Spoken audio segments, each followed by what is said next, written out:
শেষবার রাহুলকে দেখা গিয়েছিল জনপ্রিয় ওয়েব সিরিজ বান্দিশ বান্ডিডে। তবে তিনি যে সিরিজে ছিলেন সেটাই নজরে আসেনি অনেকেরই। ফলে বারবার অসফল হয়েও ক্যারিয়ার বদলাননি রাহুল, বরং তিনি বরাবরই চেষ্টা করেছেন নজরে আসার। আর এখন রাহুলকে দেখলে চেনাই যায় না।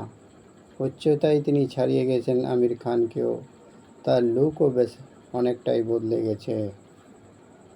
Welcome my channel. আলোচনা করব 3 ইডিয়ট সিনেমার এক ছোট চরিত্র মিলিমিটার নামে যে চরিত্রটি অভিনয় করেছিলেন সেই বাচ্চাটি।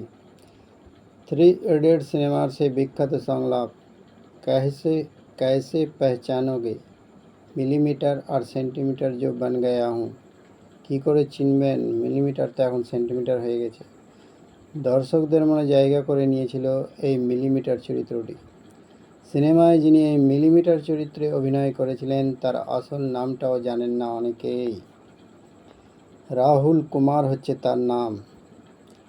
আসল নাম 3 ইডিয়টের মিলিমিটার।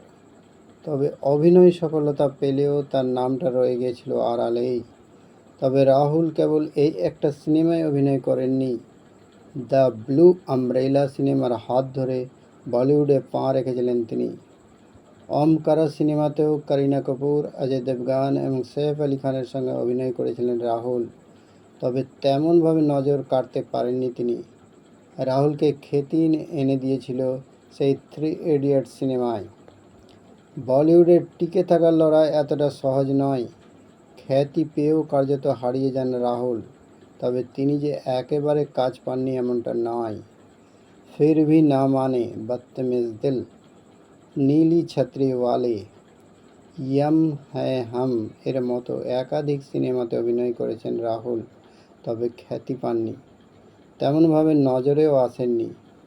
কখনো বলিউড থেকে দূরত্ব বজায় রেখে, কখনো বা আবার কাজের একাধিক চেষ্টা করেও 3 ইডিয়টসের পরে তেমনভাবে নজরে আসতে পারেননি রাহুল। শেষবার রাহুলকে দেখা গিয়েছিল জনপ্রিয় ওয়েব সিরিজ বান্দিশ বান্ডিডে।